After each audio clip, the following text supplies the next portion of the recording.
Rejected হলো, আপনাদের কি বক্তব্য কি হলো আজকে? এক সেকেন্ড দাঁড়াও, তুমি চলে যাও না, তুমি ওখানে এই ক্যামেরাটা কি এটা জানি না একবার মুশকিল একবার নিন।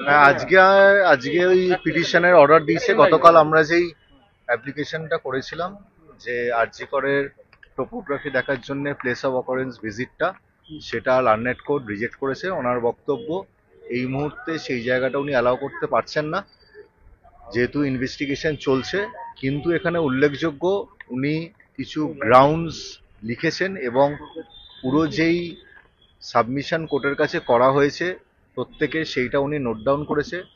সেখানে প্রথম তিনি যেটা বলেছেন যে স্টেট মানে রাজ্য সরকারের যা বক্তব্য যে আমাদের পিও ভিজিট করতে দেওয়া হবে না, সেই বক্তব্যটা হুবহু দুই আসামি পক্ষ সন্দীপ ঘোষ এবং অভিজিৎ মণ্ডল পুরোপুরি তুলে ধরেছে। তারা ওদের স্টেটের বক্তব্যটাকে অ্যাডপ্ট করেছে। এই যে আমাদের বক্তব্য এ তথ্য প্রমাণ লোপাট এবং লার্জার কনস্পিরেসি, আজকে সাহেবের অর্ডার শিটে সেই জায়গাটা পরিষ্কারভাবে আরও সবার কাছে ক্লিয়ার হয়ে গেল যে এই স্টেট এবং যারা তথ্য প্রমাণ লোপাট করেছে তারা একই ব্যক্তি।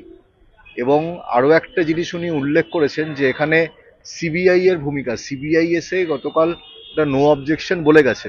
তার মানে কি সিবিআই নিজেরা তদন্ত করতে পারছে না? তারা কি আমাদের ওপর মানে ডিফ্যাক্টোদের ওপরই উনি রিলাই করে বসে রয়েছেন? তাহলে তাদের তদন্তের জায়গাটা কোথায়? আমাদের যা জায়গায় আমরা লড়াই করছি, যেই জিনিসগুলো আমরা তুলে ধরার চেষ্টা করছি যে এই ঘটনাটা একটা ইনস্টিটিউশনাল মার্ডার এবং কনস্পিরেসি রয়েছে, যেটাতে লার্জার কনস্পিরেসি মধ্যে তথ্য প্রমাণ লোপাট রয়েছে। সেই জায়গাটা আমাদের যেই অভিযোগটা সেটা আজকে আরো তুলে ধরলো লার্নেড কোর্ট তার অর্ডারের মাধ্যমে। আমরা এই মুহূর্তে এখনো কপিটা হাতে পাইনি। উনি যা শুনলাম 19খানা পয়েন্ট দিয়েছেন, সেই 19খানা পয়েন্ট আমরা দেখব। দেখে পরবর্তীকালে যদি এইটা নিয়ে উচ্চ আদালতে যাওয়ার ব্যাপার থাকে তাহলে আমরা যাবো।